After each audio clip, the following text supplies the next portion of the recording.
Thursday, September 6th, 2018.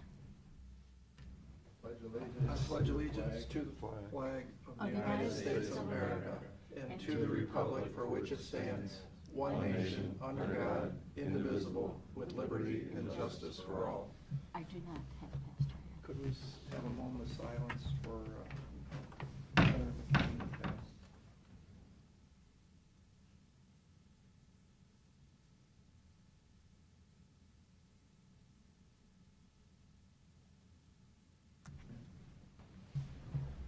Pete, move that we approve the minutes for the August 16th, 2027. Second? Mr. Monahan? Mr. Old? Yes. Mr. Shenigo? Okay, I've got Gary Wellnow here, our facility supervisor. Gary sent out, and we had talked about this before, about the Erie County bushes over here to the south, about replacing them. Gary gave us a couple of options, replacing the, with bushes or putting up essentially a metal outline and then filling in with a stone that contrasts to the current landscaping. Gary sent an email the other week about, if we're gonna go with the live bushes, we need to do that, make a decision on that real soon, because the landscaper needs to plant them so the roots get established before the winter time.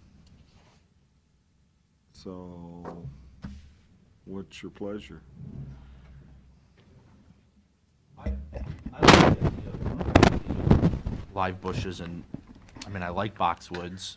They require a little more maintenance than the juniper or whatever's out there now. I know the metal, we talked about the metal thing with the rocks, and my opinion is there's just not enough pitch on that hill that you would be able to see it unless you're in an airplane. But I might be wrong, I don't know. I think you're right. I think so too. So that's, with boxwoods or bushes, you can angle them so you can see them. Because they'll grow taller. How the- much does this cost? The Bush proposal is about 3,300. How many boxwoods is that? 50 stuff is what they had estimated on there. So 60 times 30. Well, would these be a little About 40 tall? bucks a piece is They'd what be they quite a bit taller than what's out there now? I'm assuming if we want to get some sort of, to where we can start getting a bevel to it right away, that it's going to have to be something that's not small to start with, so. You could grow the back up higher, I think is what Matt's saying, and they could shear the front so it would tip more. Yeah, sure. With the stone option, you could grade it lower and move some of that dirt up to try to give it more of a pitch. But I'm open either way, I just need to know which route we want to go to. If we're going to go bushes, we need to get them in the ground, was my only concern, so. You go with that metal, it's permanent, isn't it? Basically, you don't have The metal with the stone, it's less maintenance down the road, but like I said, we're good either option. what did that cost? It was like 3,100, so they were all basically Over about the the same. bushes and stuff? The bushes were 33 and the do it in stone was like 31, so. I think the bushes look better. Surely the stone is final, but I don't know. I always thought the Erie bushes looked nice, as is, and I think what Sandusky does with their park looks beautiful, and I think that's a little thing we can do around here to Yeah, make it. if we had a greenhouse, we could. We can Sure, maintain no. it somewhat. We're not experts like they are. No, but- of course but not. yeah, trimming up in one area is not a huge deal, so that's not a, Boxwoods are old, or the bushes that are out there are old, is just fine. Yeah, I'd do the bushes. Okay. okay, that's all I needed. Very good, thanks. Thank you. Thanks, Gary. That's all I got, gentlemen. Oh, come on. Yeah. We have Steve here, there's gotta be something controversial you can talk about. Hey, Pete, there's some resolutions going through, from the mental health board and what have you out there at the health department. Uh-huh. Why did we go, or why did they go from 80 beds to 48 beds? Be honest with you, Bill, I don't know. I think it was a state thing. Yeah, I think they recommended that. Why would they recommend it? If they were going with 80 beds to start with, there had to be a reason. I'll be honest with you, Bill, I don't know. One of these commissioners ought to know. They were totally involved with it. Pat?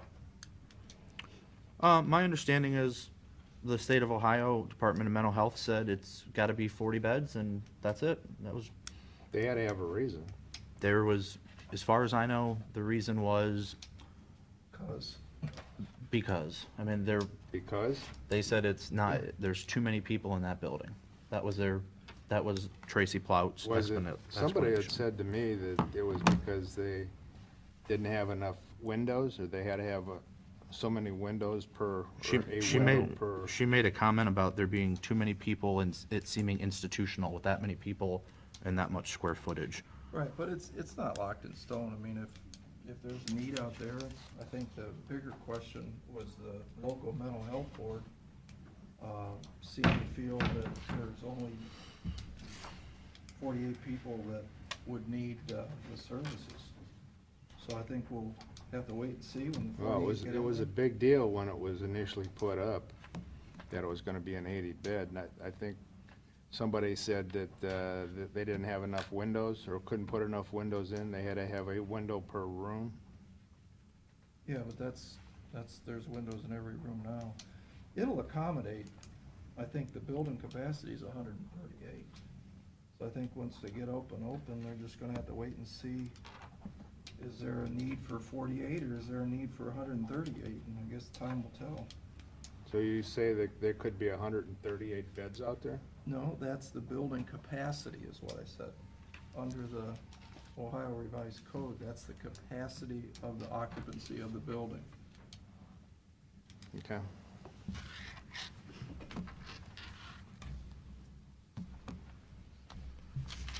If there's, Do you want to do resolutions? no, we're still looking through them. I move we recess until the investment board meeting at 9:45. Second. Mr. Old? Yes. Mr. Shenigo? Yes. Mr. Monahan? Yes. Morning. Morning. Thank you. Looks like it's a fall day out here. Thank you. Good morning. Hope everyone enjoyed the summer. Actually, I think I need to recess until investment board meeting. So moved. Second. Mr. Old? Yes. Mr. Monahan? Yes. Mr. Shenigo? Yes. All right. Are we ready? Yes. Okay, great, thank you, appreciate it. Just a quick update on a change to Ohio Revised Code.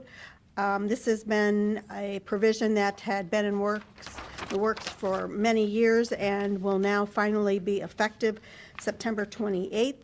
And that provision is to expand the definition of permissible corporate bonds for investment by the county, extends the maximum maturity for corporate bonds to 3 years from 2 years, and changes the credit rating, minimum credit rating from a AA to a single A category.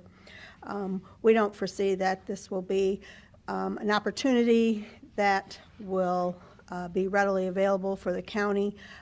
Do not see that we would be actively pursuing taking on what we view as moving down the risk scale. The county's investment policy does permit this provision, though, so there would be no need to change the county's investment policy at this time.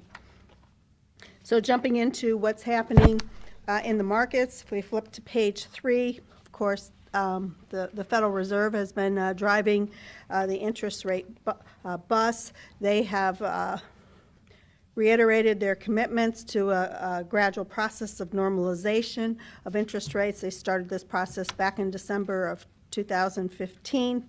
And we are now at a point where the overnight Fed funds target is in the range of 1 3/4 to 2%. The Fed has a practice of changing monetary policy when they have a meeting that has a press conference associated with it. That next meeting would be September 26th. So we anticipate that we will see an increase in that overnight Fed funds target at that point to a range of 2 to 2.25%. Fed has made made it clear that we could expect another rate hike in December of 2018 and more in 2019. The market at this stage is pricing in about a 70% likelihood that we will see the rate hike in December. And when we look at the 2019 rate hikes, it's less than a 50% probability, and that's in view of the fact that we're experiencing a little bit of global uncertainty here of late. The long-run target for the Federal Reserve is to get that overnight rate up to 2 3/4 to 3%. So we may still have a little bit of ways to go, but we're certainly getting closer than we have been.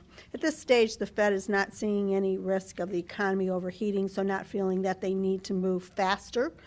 And conversely, they're also not seeing any signs of any downturn, which would indicate a need for them to pause at this point. Moving forward to the yield curve on page 4, we can see comparing the gray line where rates were at the end of the year versus the blue line where we were at the end of August.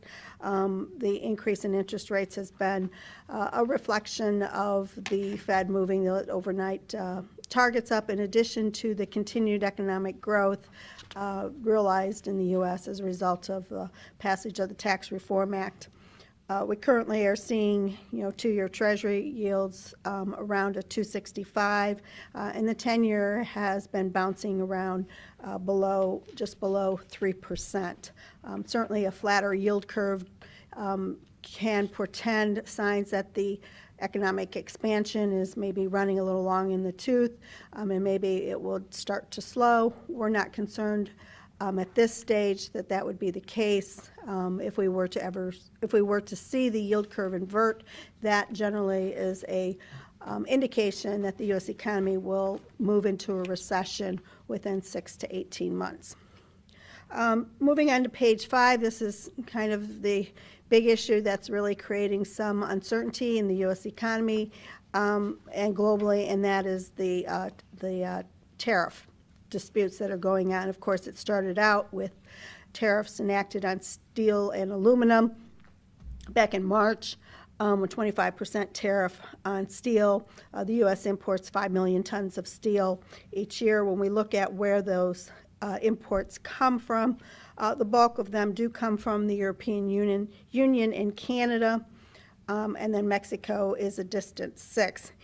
Interestingly enough, when the tariffs were announced, the European Union and Canada and Mexico were exempt from the tariffs, but that has since expired in June. So those tariffs now also apply to steel coming from those countries. Of course, this initial enactment of tariffs has resulted in some retaliation.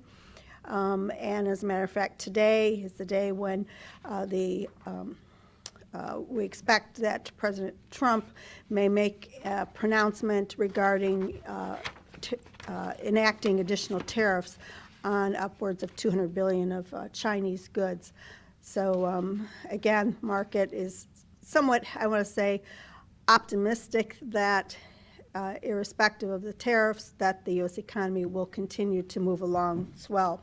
On page 6, the Federal Reserve Bank of Dallas did a study to try to kind of put their arms around really what would be the impact of this whole trade dispute if it escalated into a full-blown trade war.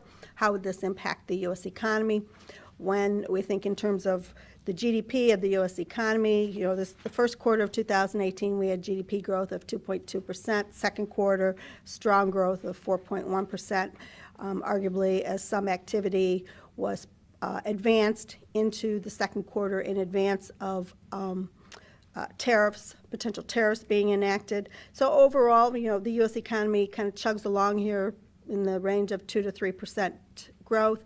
If the trade disputes escalate into a full-blown trade war, and this would be across multiple partners, multiple goods, then in essence, based on the Federal Reserve Bank of Dallas's study, we would see the U.S. economic growth be basically wiped out, down to zero. Of course, the U.S. is a diverse country, so the impact on each state is estimated to vary. Ohio is looking to not be as negatively impacted, but of course much of that has to do with the strong presence of government and the growth in the Columbus area. Of course, as we look around in our other communities in Northeast Ohio, the potential impact could be greater. So this is certainly something that, is on the radar. We're kind of keeping an eye on to see how this will potentially impact growth, which could impact interest rates and the like. But the Fed is very focused on the domestic economy, so when we look at page 7, one of their mandates is full employment. The unemployment rate, last read, stands at 3.9%. We do get an update tomorrow, as a matter of fact, on the August employment figures. Market is expecting we may see a little bit of a drop in that unemployment rate. At this stage, the Fed is looking at what we would call a tight labor market, meaning for the most part anyone who wants a job, has a job, or can find a job. We look at the participation rate, that blue line, that's been fairly stable here at 63%. So what that means is 63% of the population between the ages of 16 and 64 are employed or actively seeking employment relative to that population, which the inverse, of course, would be 37% are not. And studies have shown that the bulk of that 37% is the baby boomers who have retired early. Looking at the inflation picture, which is the other Fed mandate of stable prices on page 8, we've hit their target now of 2%. We actually did that back in May, touched on it a bit, and then dropped down. The increases in inflation, as we look at this measure, it's excluding food and energy, which are the volatile components. The Fed is looking to determine the trend of inflation. So we certainly can see that there's been here over the past year an uptick in the trend of inflation. And the increases in inflation really have been a result of increases in the pricing of housing, healthcare, and food services. So nothing surprising there. The Fed has indicated that 2% target is not a ceiling. They are looking at this from a long-term perspective. So therefore, even if the actual inflation numbers were to crest through 2%, that would not be a signal that they would feel compelled to move faster. Of course, I would think if we started to see closer to 3% on a sustained basis, then maybe the story would change. Of course, when we look at the inflation numbers, we always want to keep in mind this is just one measure. We, of course, individually may feel different impacts, particularly when we look at the Consumer Price Index, which has been trending higher, now stands on the core basis at 2.4%, and the Producer Price Index, which is the cost of those goods going into the manufacturing processes or the goods process, that is upwards of 2.8%. So we've seen these other measures show a little bit higher levels of inflation. The interest rate outlook on page 9 gives us an idea of what is the market thinking that the Fed, where the overnight Fed funds rate will be at points in time. So if we look at the two-year spot, the dot there, the overnight Fed funds target the market is anticipating will just be a little north of 2.5%. So we think about it, if in September we get a rate hike to 2 to 2.25, December 2.25 to 2.5. In essence, the market is saying the Fed is probably maybe one more rate hike beyond that in the next 2 years. So at some point they will have to pause. And I don't think that's shocking to anyone. We think in terms of some of the uncertainties that are going on, not only in the U.S. economy but also abroad. So where does this all mean for the county? Moving on to page 11, we can see at the end of August we had $56.3 million invested. That does include $6 million that is in certificates of deposit with First Federal of Lorraine, the local bank, who of course provides some services to the county at tax collection time. But overall, including that into the mix, the weighted average maturity of the portfolio is at 1.9 years. We've shortened it up from where we were earlier in the year at the end of April at 2.28 years. Weighted average yield has increased. We now stand at 1.78%, which is also up from 1.66%. So on the securities portion, this will generate about $1 million worth of interest income on 12-month period looking forward. We tack on, of course, with the short-term interest rates having increased, the interest income on the cash portion will also increase as well. Yes? Maybe I didn't hear you. What was the difference on a 1 year versus a 1 to 2 year interest rate? 1 year, using treasuries as a base, 1 year treasuries are around a 240, and then 2 year treasuries are around a 265. So that's relatively flat. So what if you go out to 3 to 4? If we go out beyond 3 years, say in the 4 year and the 5 year, the 5 year treasury is right around a 275-ish, So 277. really Not a significant difference. no sense in locking up the money now, just in case something Right. happens. Well, and that's an interesting point because, previously our target was to have more dollars invested out beyond the 3 year period. We've scaled that down to a maximum of 30%. So right now the county's at 28%. So we're right within where we think is a good spot to be. So from a strategy standpoint, we're letting the maturities roll down. We think, there's value of locking in if we can get, closer to a 3.25 to a 350 beyond 3 years. You can't though, right now. Just unlimited, limited items, nothing that's gonna move the needle. Yeah, Now, I see we picked up another 6, almost 2.8 million more that we put in since February, right, and that was after tax collection. correct. Yeah, and actually, to kind of speak to also your point in looking at, where the interest rate opportunities are, during the 4-month period, the funds that were invested from the new money and the reinvestments from maturities were reinvested in maturities ranging from 3 to 9 months, and an average rate there was 255.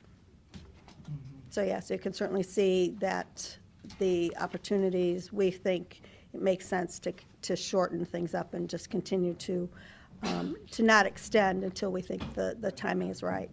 Yeah. And looking forward through the balance of the year, we have 13.1 million maturing through December of this year.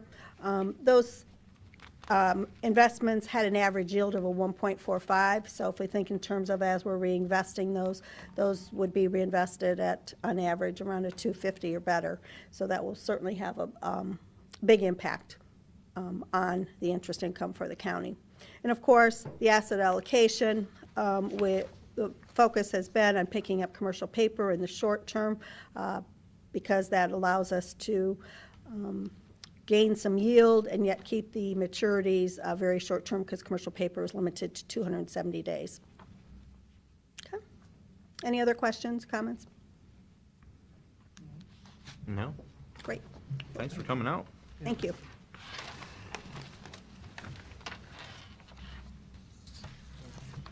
Need a motion to reconvene. So moved. Second. Mr. Old? Yes. Mr. Shenigo? Mr. Monahan?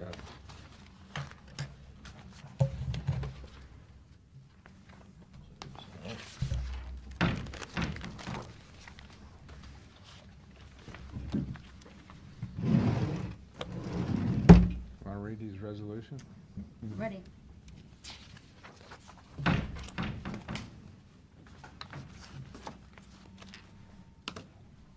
Resolution, Board of County Commissioners of Erie County for the purpose of entering into a contract with the State of Ohio Department of Mental Health and Addiction Services and the Mental Health and Recovery Board of Erie and Ottawa Counties. Second? Mr. Monahan? Yes. Mr. Old? Yes. Mr. Shenigo? Declaring certain Erie County equipment surplus. Second? Mr. Monahan? Yes. Mr. Old? Yes. Mr. Shenigo? Entering into a cooperative agreement with the City of Vermillion for the submission of an Ohio Public Works Commission application. Second? Mr. Monahan? Yes. Mr. Old? Yes. Mr. Shenigo?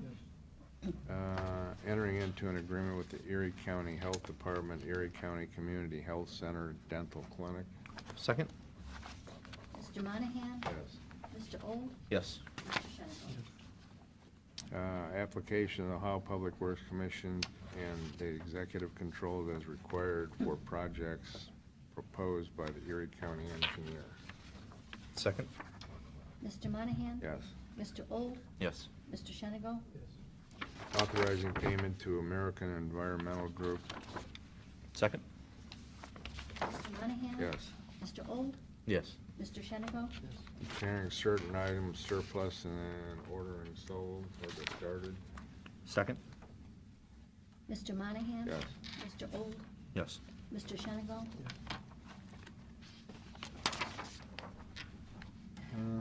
Authorizing drawing of warrants, amounts due. Second? Mr. Monahan? Yes. Mr. Old? Yes. Mr. Shenigo? Entering into a short-term USE agreement along with the Erie County Health Department with custom sign and design as sublease. Second? Mr. Monahan? Yes. Mr. Old? Yes. Mr. Shenigo? Pete, what is that with the sublease? That's with the, when Ability Works was in there, they had a sign shop. Yeah. And when they decided to move, they actually sold that piece of business to a private individual.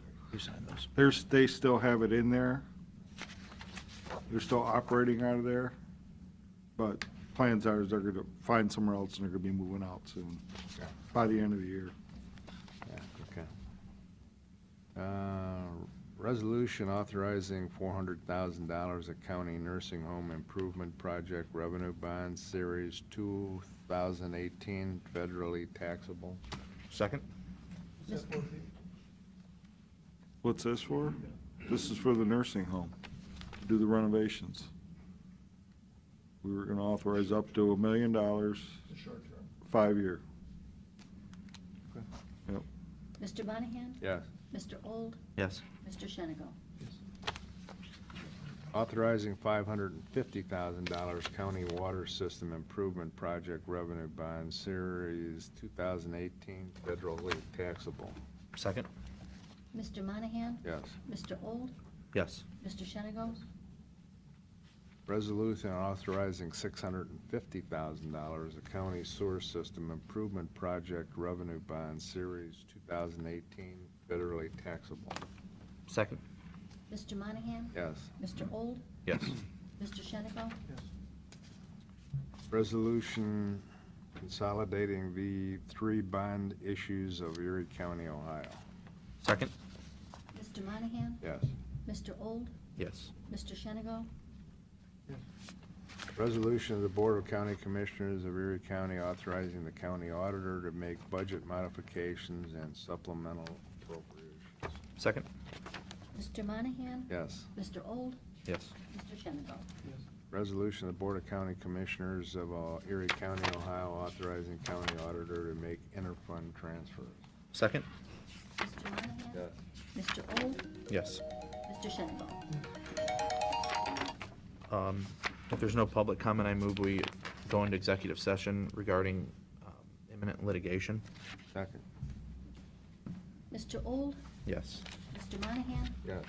Mr. Shenigo? I make a motion, we adjourn. Second. Mr. Old? Yes. Mr. Monahan? Yes. Mr. Shenigo? Yes. Got a lot of